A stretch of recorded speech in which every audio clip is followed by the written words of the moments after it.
Regularização de obra para o inventário extrajudicial. Este é o tema do nosso encontro de hoje, encontro de toda semana, toda segunda-feira estamos aqui às 19 horas para conversar sobre algum tema da advocacia extrajudicial.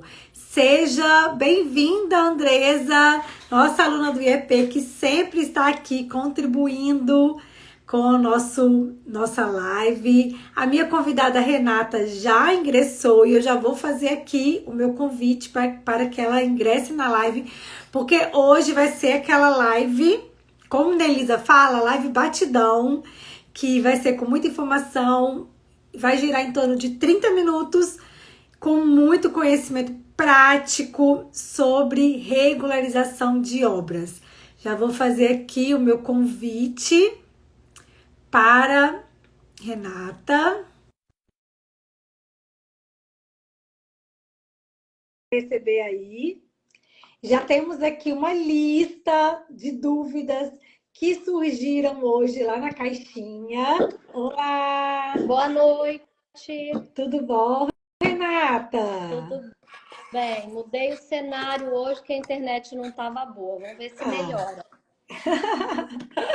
Aquelas últimas lives, elas travaram um pouco, né? Bastante, né? Sim, mas o pessoal conseguiu aproveitar muito, porque as duas últimas lives, a primeira sobre a parte 1, né, da regularização de obras e também sobre o uso capião, e hoje vamos fazer a parte 2 da regularização de obras. Renata, se apresenta para quem não te conhece e está aqui no meu perfil. Vamos lá, eu sou Renata, sou especialista em regularização de imóveis e aqui no escritório a gente tem um nicho muito forte que é regularização de obras. Então hoje estou aqui junto com você, Vanessa, para falar um pouco sobre esse assunto que é bem complexo, que gera muitos burburinhos, principalmente quando se trata de regularizar a obra no inventário extrajudicial. Perfeito. Renata, e a gente pode começar, eu acho que com a primeira pergunta que chegou na minha caixinha, que foi justamente sobre uma pessoa, né, que colocou, falando que os pais faleceram, né? Ela não fala quem faleceu primeiro, se foi o pai ou se foi a mãe. Os pais faleceram, ninguém mais pagou nada dos imóveis e o inventário não foi realizado. Boa noite, Daniana, falando lá do Rio Grande do Sul. Nossa aluna também lá do IEP. Vanelli, boa noite.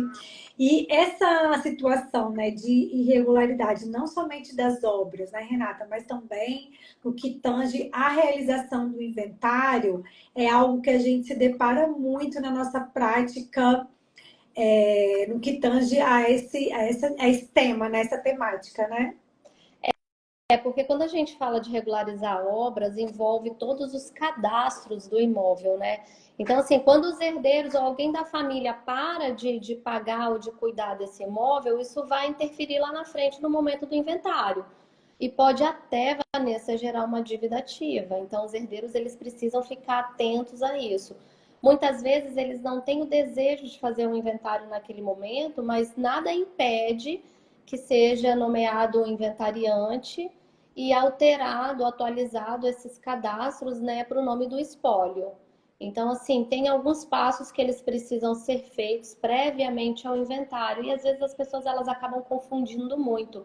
Acha que precisa ir direto para o inventário e às vezes por uma situação particular, muitas vezes financeira mesmo, né, que a gente sabe que é um custo alto, as pessoas acabam deixando todas essas obrigações que elas devem acontecer anterior ao inventário de lado. Então acabam ficando esquecidas. Você agora tocou num ponto muito um detalhe, vamos dizer assim, que somente especialista conhece, né?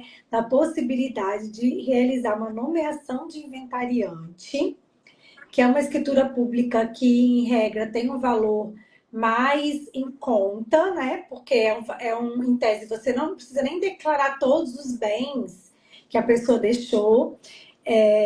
Eu não me recordo aqui no Espírito Santo qual é o valor dos emolumentos, porque faz algum tempinho que eu lavrei a última, e esse negócio de número na minha cabeça eu não gravo muito, né? É em Mas eu torno de acho uns R$ 300.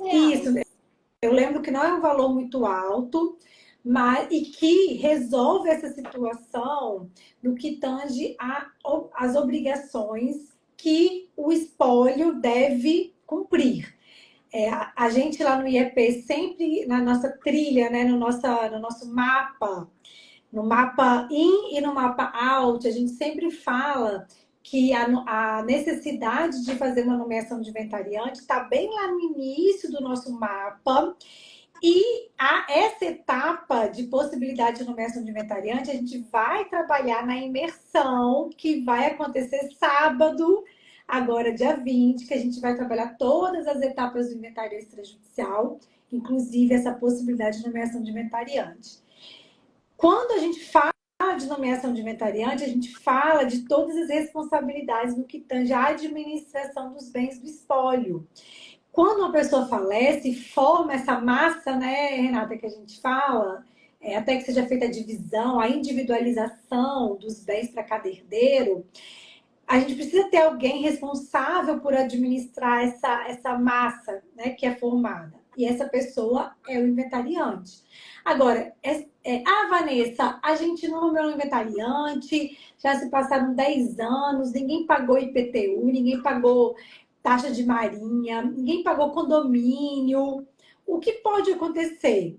Como Renata falou, pode acontecer uma execução fiscal em face do espólio, pode acontecer uma perda de um bem, porque se está devendo taxa condominial, pode perder o bem.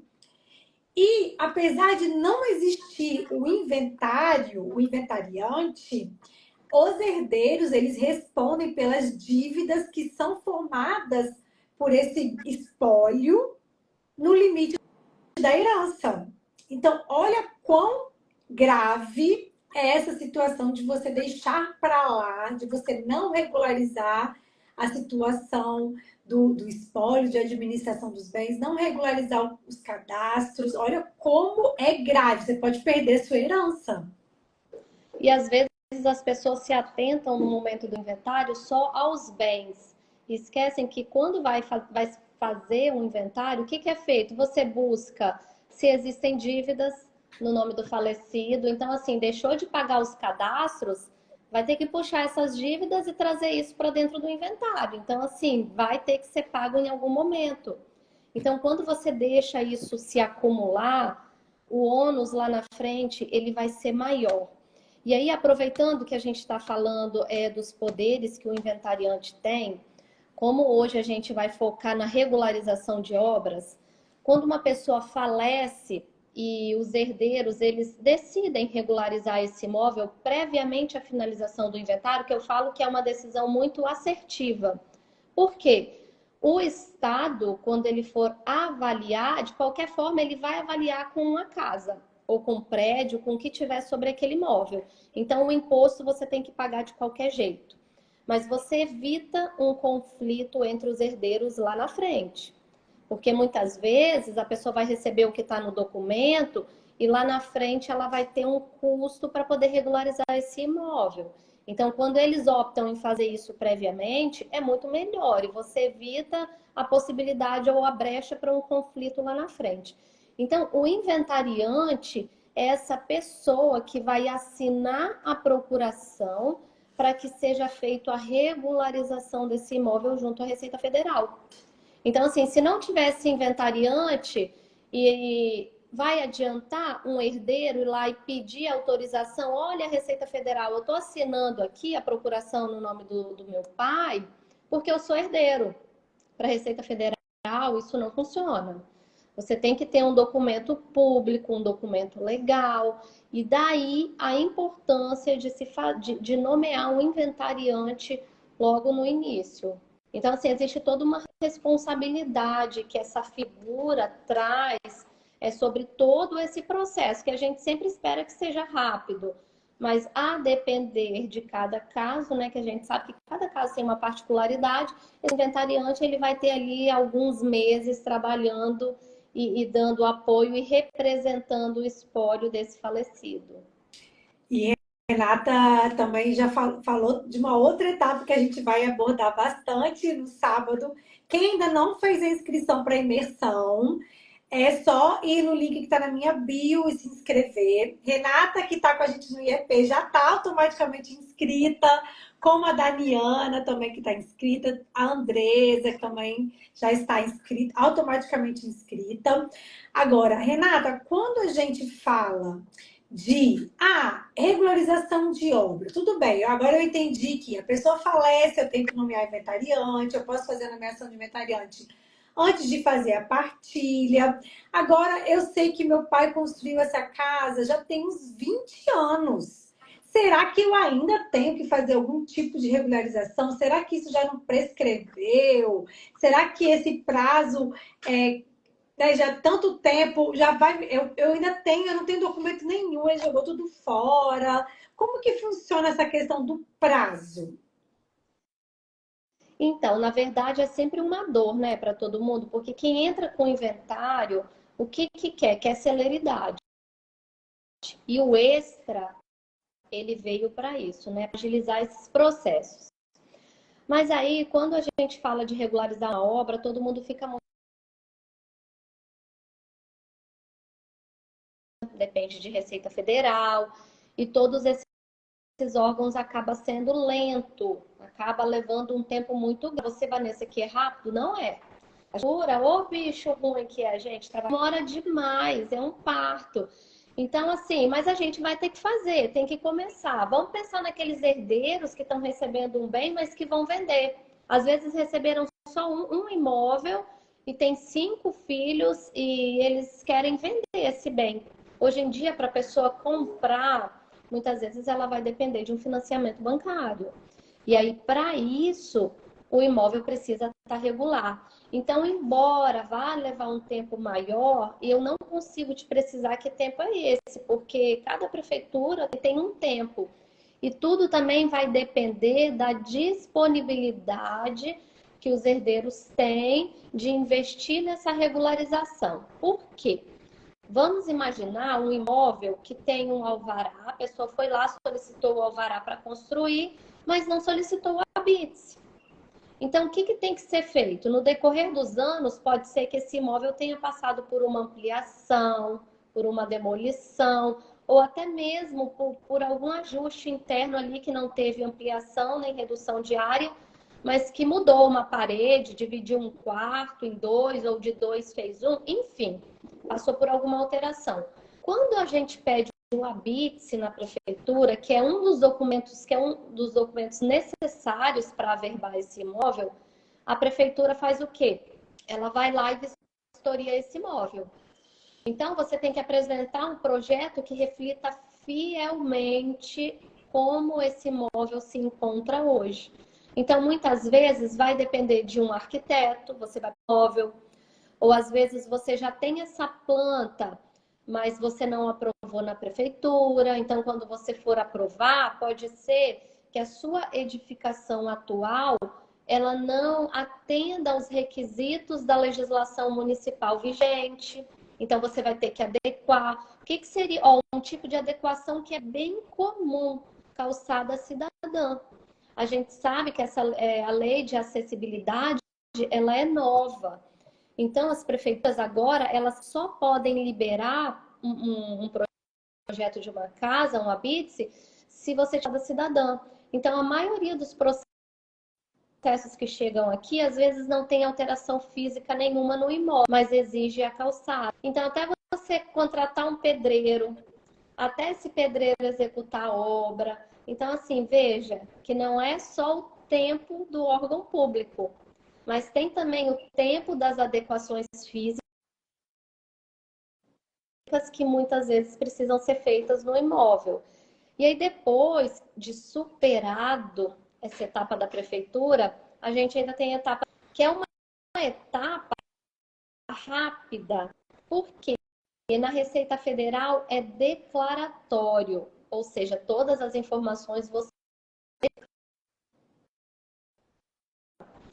Se for uma obra nova, aí vai incidir no Calma INSS.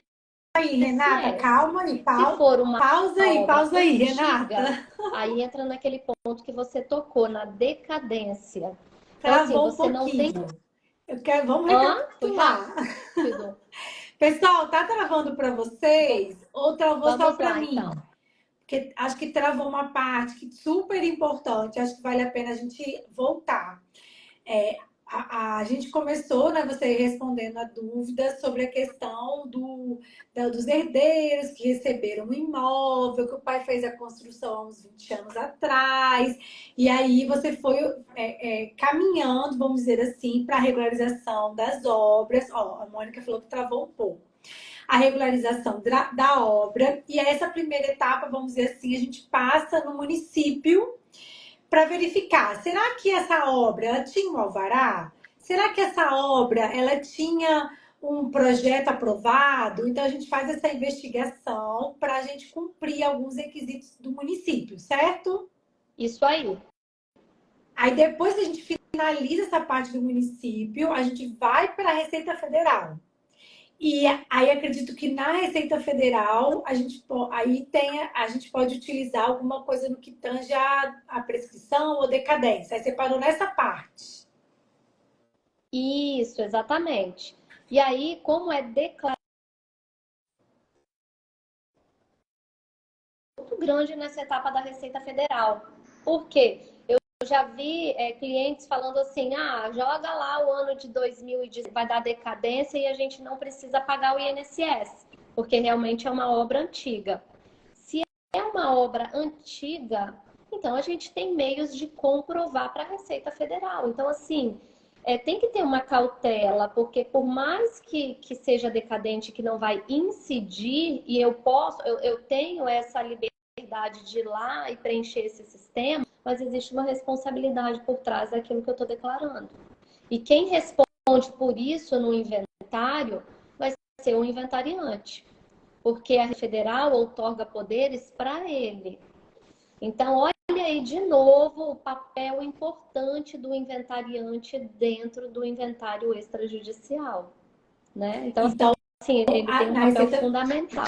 na Receita Federal existe essa declaração e os herdeiros eles têm que apontar uma data que foi realizada essa obra. Aí vai caber aos herdeiros, no caso, representados, né, pelo inventariante, de buscar essas informações, às vezes em alguma loja que comprou material de construção, enfim, algum lugar, né? Existe um rol de documentos na IN 2021 da Receita Federal e ela te dá assim, qual é o documento oficial para a Receita que comprova a financiamento? Mas para essas obras que a gente regulariza e solicita o habite, anos depois que ela foi concluída, aí existem outros documentos. Por exemplo, nota fiscal, contrato de prestação de serviços, onde o prestador ele declara a entrega da obra, contas de água, de energia, alguma correspondência de que você já morava naquele local. Então, assim, existem meios de provar que não são pelo habite, né? Então, a gente tem que escolher outros documentos para demonstrar para a Receita o término dessa obra. E aí, Vanessa, um ponto importante.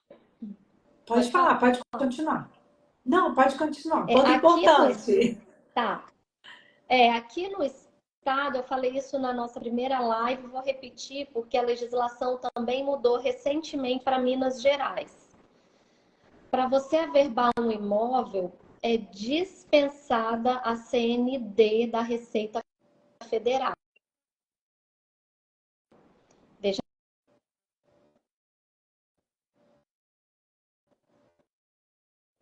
E para mim travou um pouco, gente, agora. Renata tá rodando aqui. Essa Ela CND. falou que é dispensável a CND, dispensável a CND da Receita Federal. Para mim parou nessa parte, Renata.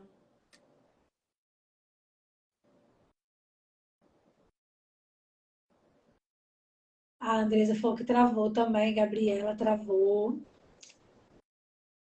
Eu vou ler aqui uma pergunta que a Andresa deixou no chat, que eu achei muito interessante.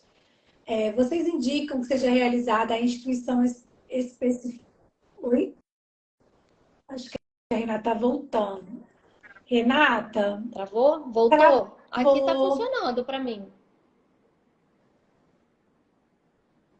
Para mim tá Oi? rodando assim, você. Não. Ah, caiu. Gente, Renata caiu. Deixa eu chamá-la aqui novamente. Mas eu vou. Andresa, eu vi sua pergunta, achei super interessante. A gente vai voltar, a gente vai nela daqui a pouco. Só deixa eu chamar a Renata aqui de novo. Vamos ver aqui. Já convidei. Quem tiver entrando e quiser também deixar dúvida, pode colocar aqui no chat que a gente vai responder todas as dúvidas, hein? Renata voltou.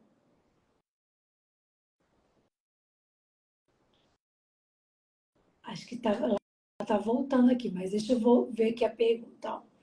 Vocês indicam seja realizada a instituição, especificação de condomínio antes da partilha, para que cada herdeiro receba uma unidade autônoma específica e não fique em condomínio com os demais herdeiros? Andresa, você está perguntando isso quando você está trabalhando um prédio que foi construído? É nesse sentido que você fez a pergunta? Deixa eu ver aqui. Renata, vamos lá. Acho que agora ela vai, hein, gente? Esse Instagram não tá ajudando a gente. Renata? Opa, olha, gente, eu tô achando que é de Aracruz. A gente faz de tudo pro negócio rodar, aí fica lá, rodando. Mas Agora voltei. voltou. Vamos lá, Vanessa. Estava falando da CND, que é dispensável para a regularização da obra. Para alguns estados, tá? Isso aí quem determina é o Código de Normas do Estado. Então, assim, para o Espírito Santo e para Minas já é dispensado.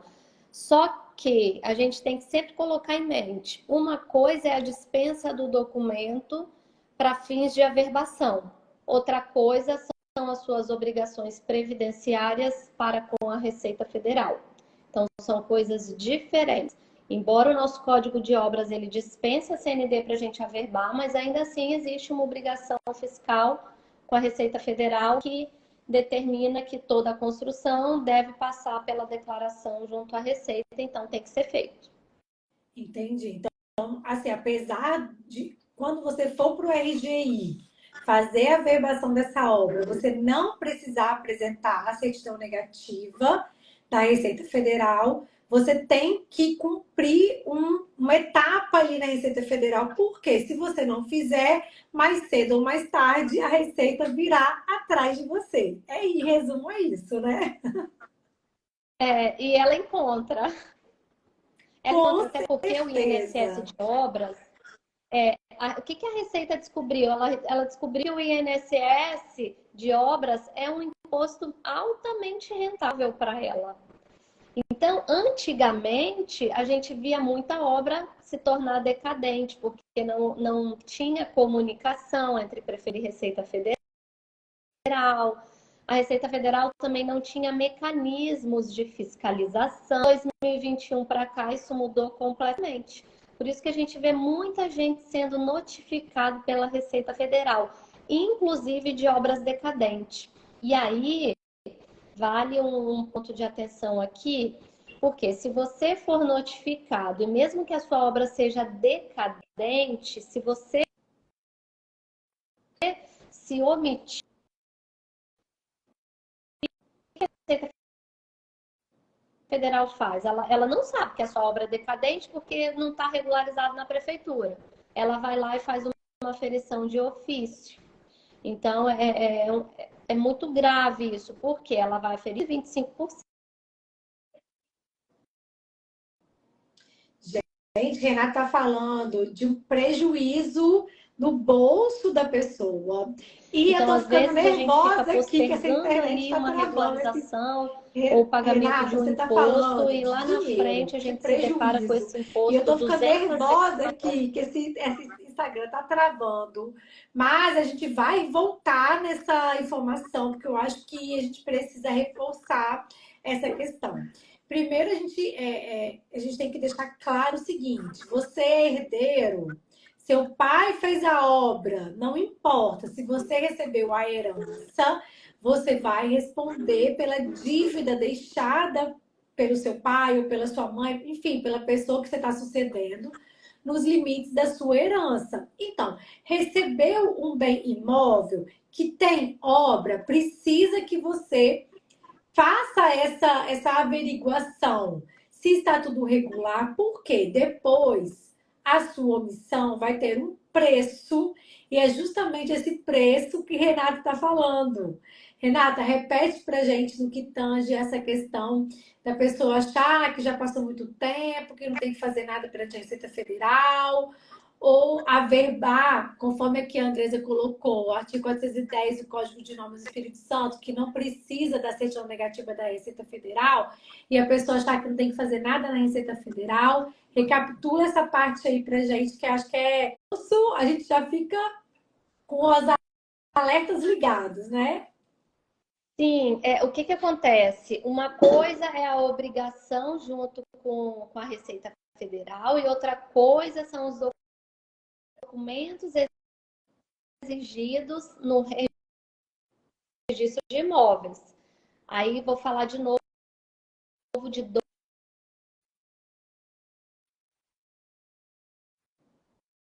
que é o Espírito Santo, em Renata, Minas será que você está Gerais. no Agora, Minas Wi-Fi Gerais ou foi no recente essa 4G? alteração, Você está no que 4G ou no dispensam a Wi-Fi? CND para se averbar uma obra.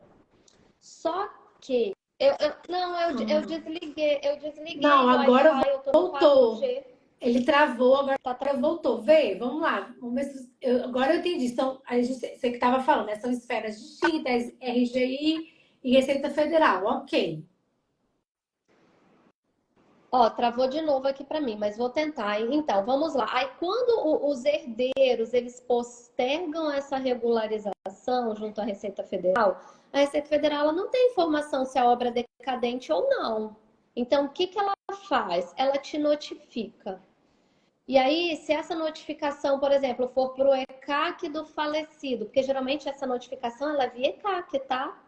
Poucas pessoas têm recebido um documento físico. A maioria recebe um alerta lá dentro do ECAC. Aí a pessoa faleceu. E aí, quem vai responder por isso? São os herdeiros. Então, precisa ficar atento a isso, porque o inventariante ele tem poderes para acessar o ECAC do falecido e saber todas as movimentações e alertas que a Receita Federal está fazendo. Se eles não estiverem atentos a isso, a Receita Federal vai notificar, não vai ter ninguém para responder aquela notificação. E aí o que que ela faz? Ela faz uma aferição de ofício. E às vezes um custo que vamos botar seria aí de 10 mil ou até zero, por ser decadente, vai se tornar um custo altíssimo, uma bola de neve, com uma multa de 225% sobre o devido. Então a gente está falando aí de valores Bem significativos, né? Oi? A gente sabe que tem uma pergunta aqui para responder, que eu acho que talvez você já tenha vivenciado isso na prática. É quando aparece uma família com vários herdeiros e aí algum desses herdeiros não quer fazer a regularização de obra. Então existe uma certa divisão ali de pensamentos do que tange a questão da regularização de obra antes do inventário e ou regularização depois.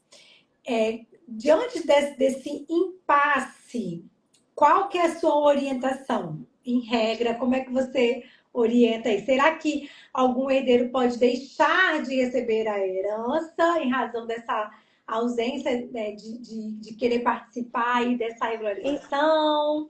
Como é que funciona isso? Na verdade, assim, não existe a obrigação de se regularizar para se concluir o inventário. Você consegue fazer um inventário sem regularizar.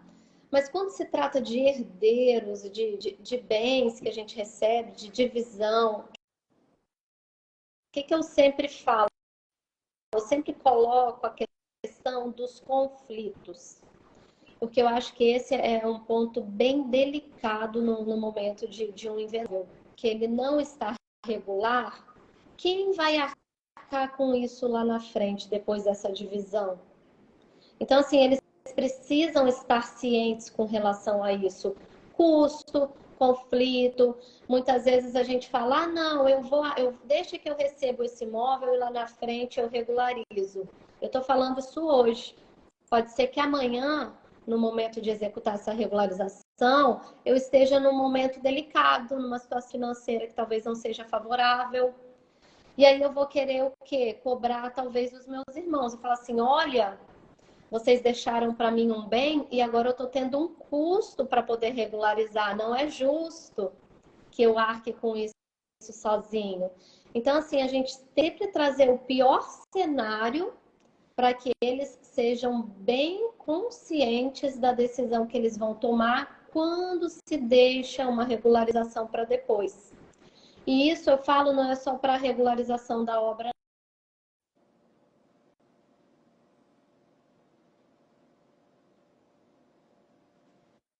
Às vezes existe um terreno que depende de uma retificação diária, rural, que depende de cadastros, que a gente sabe, eles oneram mais, eles são mais cadastro de imóvel urbano, que é só um IPTU. Então, assim, tem que colocar tudo isso na ponta do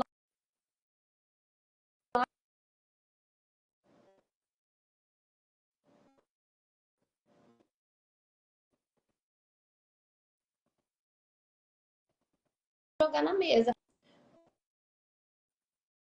É uma decisão que é deles, né? A gente tem que ser claro e dizer que isso não vai atrapalhar Renata, o inventário eu penso também que quem está mas prestando lá na frente assessoria existe para esses todo esse herdeiros contexto tem que que ter pode. essa mentalidade de converter o litígio para o consenso, né? O Américo colocou isso. Se não houver consenso, é litigioso, logo judicial. Mas a gente trabalha, né, Américo, alguns mecanismos que você pode você pode apresentar ali para aqueles herdeiros, para que eles entendam que ir para o Poder Judiciário será mais prejudicial ainda do que se eles conseguirem resolver. Às vezes um vai ter que pagar um valor que não quer pagar, mas só pelo fato deles conseguirem ficar no extrajudicial e resolver o inventário e partilha fora do Poder Judiciário, quando você apresenta para eles, para esses herdeiros, os números, a taxa de congestionamento do Poder Judiciário, que comprova que os processos não andam no Poder Judiciário, né? Que os processos entram para o Poder Judiciário, mas permanecem ali 10, 20 anos. Eu tenho certeza que se eu perguntar aqui quem está com a gente, se alguém que está aqui com a gente agora, escutando essa live, quantos anos você já presenciou no inventário judicial? Eu posso dizer que, no mínimo, 5, 10 anos. E se eu te disser que no extra você pode resolver esse inventário em meses, a depender da agilidade da avaliação da Secretaria da Fazenda no que tange ao imposto, às vezes 1, 2 meses você pode já receber o seu bem. Então, olha que potente é esse argumento. Então, quando a gente trabalha tempo, coloca as pessoas para refletir e, obviamente, também trabalhando outras formas de mediação para levar esse litígio para o consenso, a gente consegue levar o resultado de uma forma muito mais célere para as partes e, com certeza, elas vão entender que foi muito melhor permanecer no extrajudicial do que ir para o Poder Judiciário. Agora, sobre a questão que a Andresa botou aqui, a pergunta dela está lá atrás. Ela perguntou assim: o que a gente orientava quando os herdeiros eles vão receber um edifício e esse edifício ele não está regular, se a gente orientava a fazer a regularização, já determinando as unidades, ou deixar para fazer a regularização a posterior, primeiro colocar todos os herdeiros em condomínio daquele imóvel e depois individualizar. Eu acho que todo mundo vai concordar que o ideal é já ter as unidades individualizadas, né? Agora, resta saber se esses herdeiros vão querer arcar financeiramente com essa regularização. Pelo menos o imóvel, o prédio, ele precisaria constar na matrícula antes da finalização do inventário, né? Porque aí seria um custo menor para ser dividido lá na frente. E aí depois, se eles tiverem interesse em deixar para individualizar após a finalização, eu não vejo problema, porque aí já vai ser um custo mais barato, né? Eles podem até fazer através de uma divisão amigável. Renata, sabe o que eu penso também? Que essa questão da regularização a posterior, quando a gente trabalha com herdeiros que cada um vai ficar com bem, fica um pouco confuso também, porque como o ITCMD ele vai ser pago, com o imposto ele vai ser pago, né, de acordo com o que está lá na realidade, a pessoa ela vai falar assim, nossa, eu estou recebendo um bem que a Secretaria da Fazenda avaliou em 1 milhão, e aí na partilha ele está aqui, a gente vai trazer a partilha de 1 milhão, mas na verdade eu vou gastar um valor de 200 mil, não sei, 20 mil, 200 mil para regularizar. Então, será que eu vou receber 1 milhão ou vou receber 800 mil? Isso também confunde um pouco, né? Sim, por isso que a gente sempre aconselha a regularizar antes. E aí você ficou também num ponto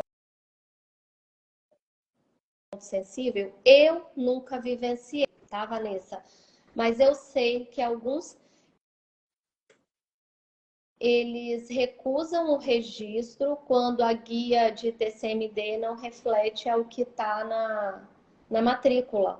Eu sei, alguns colegas já compartilharam que no momento de registrar a partilha, o cartório exigiu a regularização, porque na guia homologada da Secretaria da Fazenda constava que tinha um imóvel, então eles tiveram que dar um passo atrás,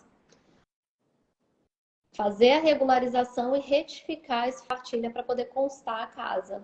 Porque no formal de partilha reflete o que está na matrícula, né? Sim. Na verdade, esse detalhe que você colocou agora é tão interessante para quem atua no extrajudicial e muitas vezes a gente não passa essa informação para o cliente, né? Trabalhar com o extrajudicial é a gente se deparar muitas vezes com interpretações diferentes de cartórios de registro de imóveis que possuem registradores que pensam de uma forma distinta. Então, quando a gente vai iniciar um procedimento no extrajudicial, a gente nós precisamos informar as partes que, olha, o procedimento é esse, mas nós podemos nos deparar com uma nota de exigência. A nota de exigência ela não é uma proibição do registro do título, pelo contrário, ela é um obstáculo que nós vamos superar e existem vários mecanismos que nós podemos superar a nota de exigência. Então, muitas vezes, os clientes não compreendem esse procedimento da atuação no extrajudicial, e aí reforça mais uma vez o que eu, Nelisa, Renata, quem está lá no IEP com a gente, Mônica, Andresa, quem se especializa na atuação da advocacia extrajudicial consegue realizar o exercício profissional de uma forma mais adequada, de uma forma segura. Então, quanto mais a gente se especializa, estuda, tem conhecimento, faz o networking, tá no IEP, tá no Clube IEP, que é ali aquele momento, aquele local que a gente literalmente, né, se dar as mãos para caminhar junto no exercício da advocacia extrajudicial é o que vai fazer diferença na sua atuação. Então, olha como que sair da faculdade, né, e atirar para todos os lados. Ah, eu vou fazer, hoje eu pego uma reclamação trabalhista, amanhã eu pego vou lá para frente da delegacia, vou pegar um caso criminal, pego um direito do consumidor, esse tipo de advocacia que eu chamo, sabe de quê? Do restaurante que tem aqui perto de casa, que Ah, serve risoto, pizza, carne e frutos do mar. Então, a advocacia ou a atuação profissional, risoto, pizza, carne e frutos do mar, não rola mais.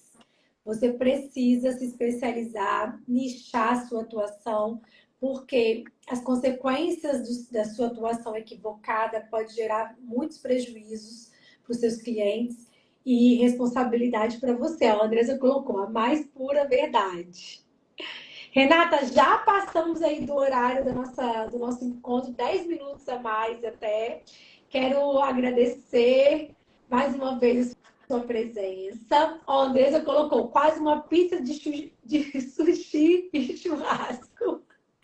Ô, Andresa, você fez um trava-língua para mim aqui agora, né?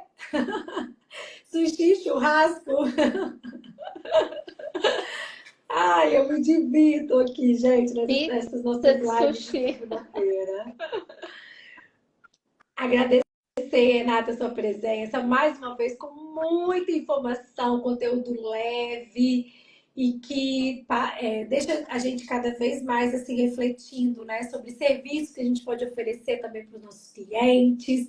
Deixar aqui as portas abertas para que você retorne para falar de outros temas e deixar agora a palavra para você se despedir. É um prazer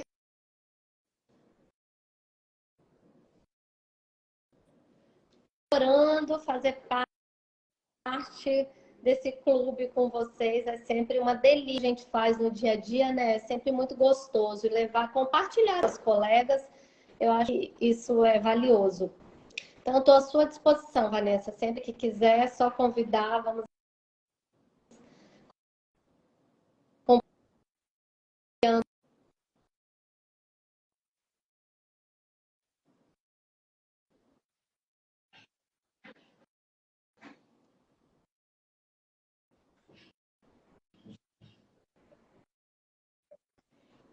E então eu te vejo no sábado na nossa imersão. Um grande beijo, até a próxima!